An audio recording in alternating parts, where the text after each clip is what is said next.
Muy buenos días a todos los oyentes de Radio Renacer España y a todos aquellos que nos están escuchando a través de nuestro canal de YouTube de la Iglesia Renacer Evangelista Internacional. Damos la bienvenida a su programa Buenos días, Señor, este programa que hacemos cada mañana para iniciar nuestro día en oración y meditar en la palabra de Dios que es viva y eficaz, que es el alimento, esa leche espiritual no adulterada que nos enseña la misma palabra de Dios, que alimenta nuestras vidas, que fortalece nuestra alma, nuestra mente, nuestro corazón. La palabra de Dios que nos ayuda a encontrar el camino, que nos da luz para encontrar ese camino en medio de la oscuridad. Quiero invitarle entonces a que continuemos nuestra meditación en el segundo libro de Samuel, en el capítulo 21. Hemos visto en capítulos anteriores cómo David está atravesando por unos días bastante oscuros y bastante complicados. Vemos cómo su hijo Absalón se rebeló en contra de él, en una rebelión que se fue cociendo a fuego lento, como se dice, hasta que explota y David tiene que huir a otra ciudad, tiene que huir a través del desierto y se refugia en otra ciudad con su pueblo, con su gente. En medio de todo ese alboroto, se arma toda una guerra civil, se arma todo un enfrentamiento entre los hombres que seguían a Absalón y los hombres que seguían a David. Y desafortunadamente esta guerra civil deja muchas víctimas inocentes y deja unas heridas bastante graves. Cuando muere Absalón, entonces se levanta otro hombre llamado Seba, y lo vimos ahí en el capítulo 20, cómo este hombre organizó toda una rebelión y se sublevó en contra de David, hizo que el reino se dividiera. Esas 10 tribus del norte lo siguieron a él, dijeron que no tenían parte con David y se fueron a seguir a Seba. David envía a sus hombres a detener a Seba, a detener toda esta rebelión. Y aquí vemos en el capítulo anterior cómo se sucede un crimen horrible de matar a Amasa, un general, todo por la sed de poder.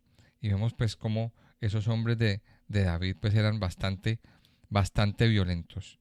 Eran bastante violentos y lo único que perseguían era el poder. Y ahí vimos también en el capítulo anterior la comparación entre David y Joab, cómo David era el prototipo del hombre espiritual y Joab era el tipo del hombre carnal e impulsivo.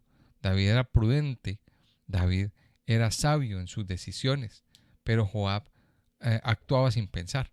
Él actuaba como por instinto, más o menos. Y eso nos deja ver el prototipo del hombre espiritual en David y el prototipo del hombre carnal en Joab.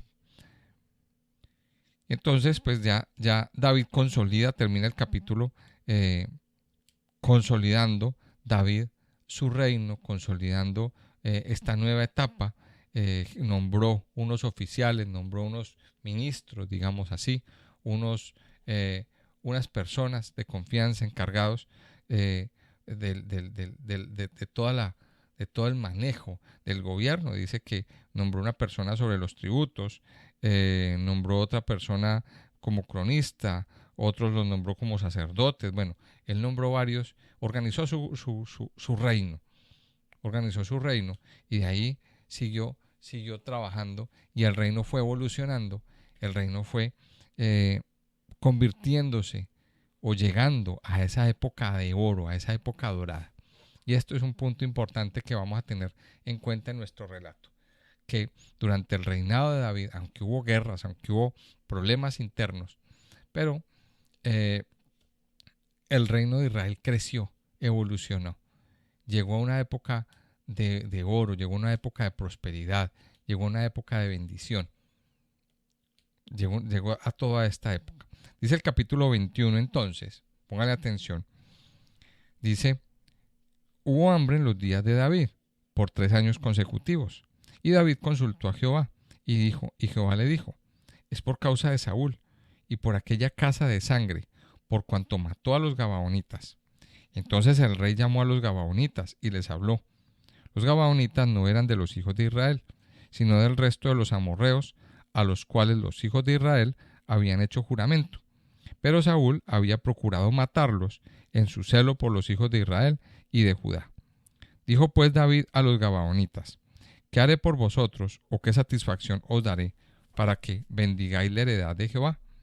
Y los gabaonitas le respondieron: no tenemos nosotros querella sobre plata ni sobre oro con Saúl y con su casa, ni queremos que muera hombre de Israel. Y él les dijo: lo que vosotros dijereis, haré. Ellos respondieron al rey: de aquel hombre que nos destruyó y que maquinó contra nosotros para exterminarnos, sin dejar nada de nosotros en todo el territorio de Israel, dénsenos 7 varones de sus hijos, para que los ahorquemos delante de Jehová en Gabaa de Saúl, el escogido de Jehová. Y el rey dijo: yo los daré. Y perdonó el rey a Mefiboset, hijo de Jonatán, hijo de Saúl, por el juramento de Jehová que hubo entre ellos, entre David y Jonatán, hijo de Saúl. Pero tomó el rey a 2 hijos de Rispa, hija de Ajá, los cuales ella había tenido de Saúl, a Armoni y Mefiboset, y a 5 hijos de Mical, hija de Saúl, los cuales ella había tenido de Adriel, hijo de Barzillai, meolatita, y los entregó en manos de los gabaonitas, y ellos los ahorcaron en el monte delante de Jehová. Y así murieron juntos aquellos 7, los cuales fueron muertos en los primeros días de la siega, al comenzar la siega de la cebada. Entonces Rispa, hija de Ajá, tomó una tela de cilicio y la tendió para sí sobre el peñasco, desde el principio de la siega hasta que llovió sobre ellos agua del cielo, y no dejó que ninguna ave del cielo se posase sobre ellos de día, ni fieras del campo de noche. Y fue dicho a David lo que hacía Rispa, hija de Ajá, concubina de Saúl. Entonces David fue y tomó los huesos de Saúl y los huesos de Jonatán su hijo, de los hombres de Jabes de Galaad, que los habían hurtado de la plaza de Bethsán, donde los habían colgado los filisteos, cuando los filisteos mataron a Saúl en Gilboa, e hizo llevar de allí los huesos de Saúl y los huesos de Jonatán su hijo, y recogieron también los huesos de los ahorcados, y sepultaron los huesos de Saúl y los de su hijo Jonatán en tierra de Benjamín, en Sela, en el sepulcro de Cis, su padre, e hicieron todo lo que el rey había mandado. Y Dios fue propicio a la tierra después de esto. Volvieron los filisteos a hacer la guerra a Israel, y descendió David y sus siervos con él, y pelearon con los filisteos, y David se cansó. E Isí-Benob, uno de los descendientes de los gigantes, cuya lanza pesaba 300 siclos de bronce, y quien estaba ceñido con una espada nueva, trató de matar a David. Mas Abisaí, hijo de Sarbia, llegó en su ayuda, e hirió al filisteo y lo mató. Entonces los hombres de David le juraron, diciendo: nunca más de aquí en adelante saldrás con nosotros a la batalla, no sea que apagues la lámpara de Israel. Otra segunda guerra hubo después en Gob contra los filisteos. Entonces Sibecai, Husatita, mató a Asaph, quien era uno de los descendientes de los gigantes. Hubo otra vez guerra en Gob contra los filisteos, en la cual Elhanán, hijo de Jaare-Oregim de Belén, mató a Goliat geteo, el asta de cuya lanza era como de un rodillo de telar. Después hubo otra guerra en Gad, donde había un hombre de gran estatura, el cual tenía 12 dedos en las manos y otros 12 en los pies, 24 por todos, y también era descendiente de los gigantes. Este desafió a Israel y lo mató Jonatán, hijo de Simea, hermano de David. Estos 4 eran descendientes de los gigantes en Gad, los cuales cayeron por mano de David y por mano de sus siervos. Vamos aquí entonces en este capítulo varias cosas muy interesantes. Empieza el capítulo diciendo que hubo hambre en los días de David por 3 años consecutivos. Todo no era color de rosa dentro de del reino de Israel. Hubo tiempo de prosperidad, pero también hubo tiempos de hambruna, hubo tiempos de sequía, hubo un tiempo de crisis, de una tremenda crisis económica. Cuando hay hambre, cuando hay sequía, pues se acentúa la crisis. ¿Por qué se acentúa la crisis? Porque acordémonos que el modo de vida o el modelo económico que tenían estas naciones para sobrevivir, para subsistir, era un modelo agrícola, era un modelo que dependía de la tierra. Aquí no había un modelo industrial como lo hay en en el pleno siglo XXI. Esto es un modelo agrícola. Entonces, de lo que dependían era de lo que sacara de sus cosechas y del ganado. Entonces, recuerde que de las cosechas salían frutos que ellos vendían, que podían comerciar, pero también del ganado, pues de ahí salía leche, salía lana, salía carne, todo eso era comerciable y era el producto que vendían y del cual dependían. Pero al no llover, pues todo esto venía a descender y venía a acabarse. Las cosechas se arruinaban, los ganados no daban lo que tenían que dar, todo empezaba a secarse. Y esto generaba una profunda crisis en el pueblo, profunda crisis económica. Y eso generaba hambre, una tremenda sequía. Ahora, cuando esa sequía apareció, pues tal vez el primer año David lo tomó como algo normal y el segundo año, pero cuando ya empezó el tercer año, ya David empezó a preocuparse. Y aquí vemos algo que es bastante singular. David, que era un hombre de oración, el primero y el segundo año, pues quizás no lo entendió. Pero aquí vemos que al tercer año, David empezó a hablar con Dios. Después de 3 años de haber empezado esta crisis, David ahí sí dice, mira, ya va el primero, ya va el segundo año y aquí nada se soluciona. ¿Qué será lo que pasa? Y David consulta a Dios. Dice, y David consultó a Jehová. Ahora, ¿por qué se generan las crisis? Esa es una de las grandes preguntas.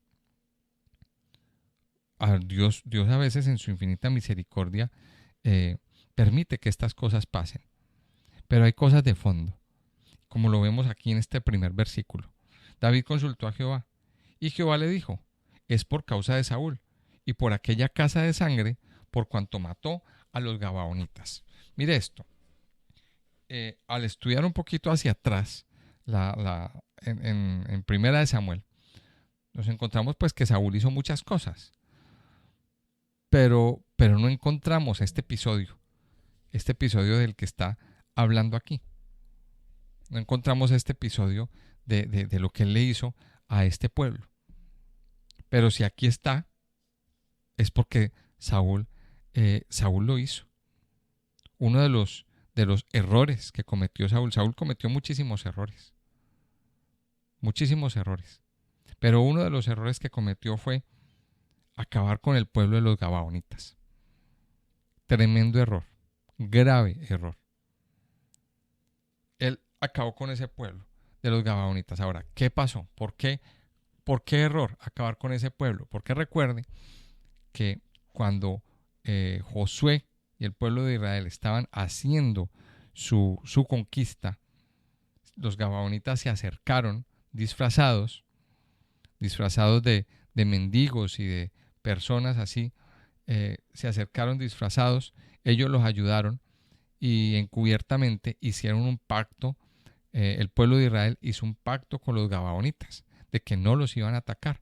Los gabaonitas astutamente engañaron a Israel, engañaron al pueblo y sacaron de ahí un beneficio. Dice ahí entonces la palabra de Dios que ellos, eso está en Josué capítulo 9, del 3 al 15. Dice ahí que ellos a partir de ahora pues quedaron como siervos de Israel. Quedaron como los que llevaban el agua y como los que llevaban la leña. Ellos quedaron ahí como como siervos de Israel. Pero se hizo un pacto. Se hizo un pacto quedó un tratado entre Israel y el pueblo de Gabaón. Un pacto de no agresión, un tratado. Resulta que viene Saúl y rompe ese tratado. En medio de su locura, en medio de todo lo que le pasaba, él viene y rompe ese tratado. Y viene y le emprende contra los gabaonitas. Y dice el versículo 2, entonces el rey llamó a los gabaonitas y les habló. Los gabaonitas no eran de los hijos de Israel, sino del resto de los amorreos, a los cuales los hijos de Israel habían hecho juramento. Pero dice ahí, pero Saúl había procurado matarlos en su celo por los hijos de Israel y de Judá. Devolvámonos un poquito en cuanto a ese tema de la vida de Saúl. Dios a Saúl le dio una orden. Dios le dio una orden. Ahí en 1 Samuel en el capítulo 15. Vaya y destruya a Amalek. Y no destruyó a Amalek. Él no destruyó al rey de Amalek ni destruyó buena parte de la gente, de los amalecitas. Él tenía que hacerlo. Pero mire esto. No hizo una cosa que Dios le mandó, pero sí se pone a hacer otra que Dios no le había mandado. Aquí descubrimos otro punto negativo del rey Saúl. Total, que él cometió este error. Y ese error trajo unas graves consecuencias. Para el pueblo de Israel.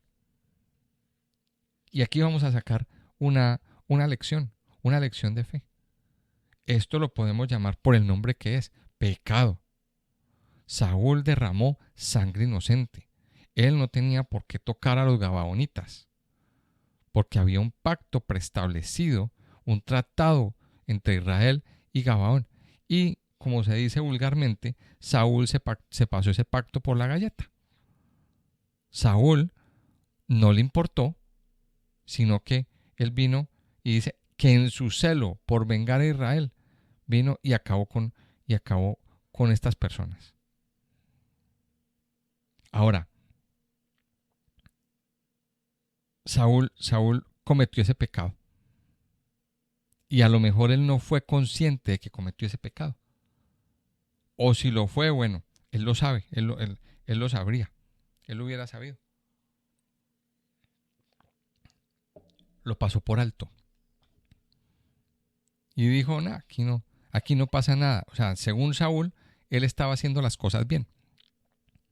¿Cuántas veces nosotros cometemos pecados, los pasamos por alto y decimos, aquí no pasa nada? Vea, no pasó nada. ¿Sí ve? Cometimos un pecado y todo quedó ahí. Pero son cuentas que quedan pendientes delante de Dios. Y en este caso específico, uno de los pecados graves dentro del marco legal de la ley judía es el derramamiento de sangre inocente. Uno de los pecados que son graves es el derramamiento de sangre inocente. Ahora, existen muchos derramamientos de sangre. Y entonces ahí tenemos que mirar si es sangre inocente o no, porque Dios mismo manda en la ley que a la persona que mató a una persona, si lo mató con alevosía, si lo mató con intención, si es como llaman un homicidio culposo, pues entonces había pena de muerte para ese tipo de errores, para ese tipo de pecados. Y ahí había que ejecutar al agresor. Pero ¿cuándo? Cuando se halla que es culpable. O sea, no es sangre inocente. No es sangre inocente. Entonces miremos que la pena de muerte estaba especificada para ciertos casos. Y eso es una ley que viene de parte de Dios. Pero en este caso, aquí se derramó una sangre inocente. Aquí se derramó una sangre inocente y desde el punto de vista legal, del pueblo de Israel, había que ejecutar a alguien. O sea, y aquí fue una decisión que tuvo que tomar el rey David. Porque David entendió por qué venía la sequía y había que resolver el problema. Había que resolver el problema. ¿Y cuál fue la decisión? Pues la decisión que le dicen los gabaonitas. Pues entonces, dadme 7 personas. Dadme 7 personas de la casa de Saúl. Y David tiene que darle a 7 descendientes de Saúl. Y aquí nos encontramos un dato, que Saúl tenía 2 hijos de una concubina que le quedaron. Y dice, y 5 hijos de Mical. ¿Quién era Mical? La que era mujer de David, la que era la esposa, la primera esposa de David. Y se acuerdan que ahí en Primera de Samuel nos dice que Mical no tuvo hijos. Y aquí nos está diciendo que aquí habían 5 hijos de Mical. Mire, Mical no tuvo hijos de David. Mire esto, Mical no tuvo hijos de David, pero sí tuvo hijos de otro hombre. Acuérdese que ella estaba con otro hombre cuando David la mandó llamar. Esto es toda una historia. Conclusión de todo esto. Mire, pensemos en las tremendas consecuencias del pecado. No pensemos que pecamos y no pasa nada. Sí pasa. Y el pecado tiene unas consecuencias, amados hijos de Dios. Y cada vez que leemos estos pasajes nos encontramos con ese panorama. Y esto debería generar en nosotros temor. Temor, ¿por qué? Mire que Saúl murió, Jonatán murió, pero ¿qué iba a saber Saúl? Que luego las consecuencias la iban a vivir sus hijos y la iban a vivir sus nietos. Y además la iba a vivir todo el pueblo de Israel. Porque esto, además de ser un pecado personal de Saúl, pues también fue un pecado a nivel de Estado. Porque Saúl y su ejército hicieron guerra contra los gabaonitas. Y esto no fue una venganza personal de Saúl. Además, no fue una venganza personal de Saúl. Fue una guerra. Él movilizó un ejército. Y ahora, y esa sangre derramada trajo una consecuencia para la nación. Y esto también nos deja una lección. Mire, los pecados de los gobernantes. Por eso, amados hijos, nosotros tenemos que orar por nuestros gobernantes. Tenemos que orar por nuestros gobernantes y pedir perdón, como lo hizo Daniel, como lo hizo el rey Ezequías, como lo hizo Esdras. Nuestros padres se rebelaron, nuestros gobernantes han hecho lo malo ante los ojos de Dios. Por eso, como hijos de Dios, nosotros tenemos que pedir perdón por esos pecados. Porque los mismos gobernantes, los mismos gobiernos, han tomado decisiones. Han tomado decisiones a nivel legislativo en contra de lo que dice la palabra de Dios. Y han cometido tremendos crímenes. Por eso usted y yo, eso no lo podemos apoyar. ¿Y de qué apoyo estoy hablando? De nuestro voto. Y aquí viene otra de las grandes lecciones. Mire, si usted ve gobernantes que no son temerosos de Dios y que sus decisiones son alejadas de lo que dice la palabra de Dios, no debemos apoyarlo. Ahora, la decisión de votar es la decisión de cada uno. Eso lo tengo claro. Pero por eso digo, no debemos apoyar este tipo de personas. Pero también entendamos que nuestro deber como hijos de Dios, nuestro deber como creyentes, es orar para que Dios revierta esas consecuencias de esos pecados. Ahora, lo que nos dice la segunda parte, es que aparecen unos hombres, a partir del versículo 15, unos hombres que derrotan a los gigantes. Y vemos aquí cómo la historia de David se repite. Ahora, aquí en nuestro relato nos encontramos que habían 4 o 5 descendientes de los gigantes, que parece ser que eran hijos de Goliat. Parece ser que eran hijos de Goliat. O sea, David derrotó a Goliat. Pero luego se levantaron los hijos de Goliat y vinieron a hacer guerra en contra de Israel. O sea, uno puede decir, pues qué pesado los filisteos. No, los filisteos están siempre ahí. Ahora, los filisteos de hoy en día, de pleno siglo XXI, pues son los palestinos, que hoy, a la grabación de este devocional, están lanzando misiles, están lanzando toda una ofensiva contra Israel. O sea que llevan siglos y siglos y siglos esos filisteos ahí haciendo guerra, lanzando ataques en contra del pueblo de Israel, queriendo destruirlo.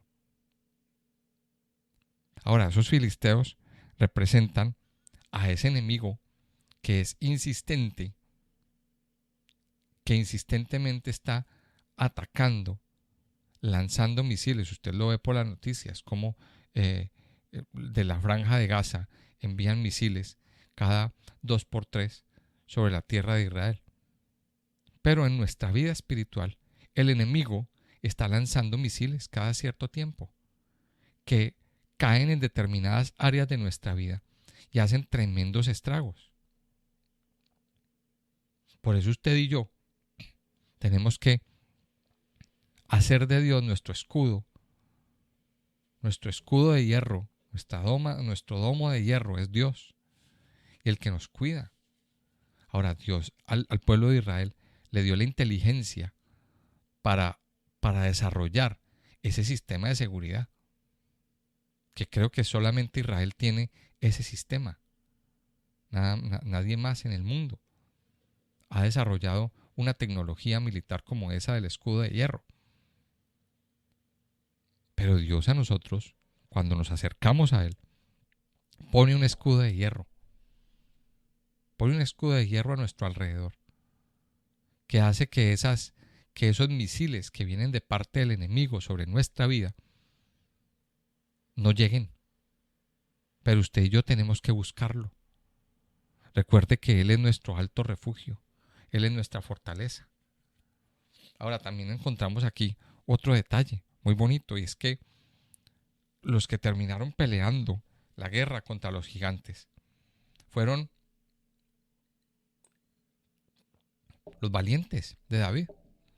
En otras palabras, aquí se levantó otra generación de guerreros.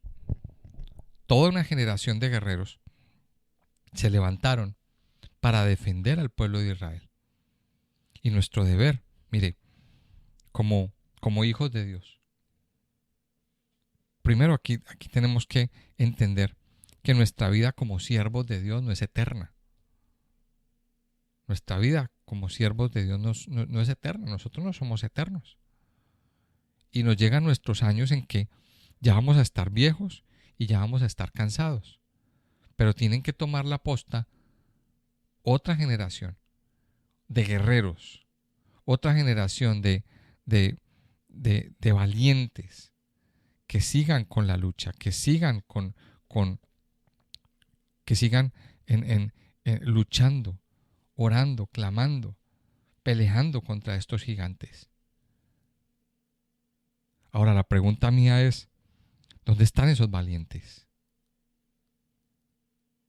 ¿Dónde están esos valientes? Si usted es uno de esos valientes, levante su mano y dígale, aquí estoy, dígale al Señor.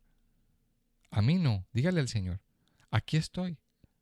Yo quiero ser uno de esos valientes, guerreros que sigan la lucha, que sigan luchando, que sigan clamando, que se levanten para pastorear la iglesia, que se levanten para atender los discípulos, para atender el grupo de jóvenes, para atender a los niños. Recuerde esto, nuestra vida como siervos de Dios no será eterna, pero se necesita que se levanten unos valientes que tomen el desafío de matar a esos gigantes, de seguir luchando, de seguir la batalla. A partir de aquí, David ya no peleó más las batallas. Las batallas ahora las emprendieron, ¿quiénes? Esos valientes, esos guerreros, siguieron luchando y siguieron derrotando a esos enemigos.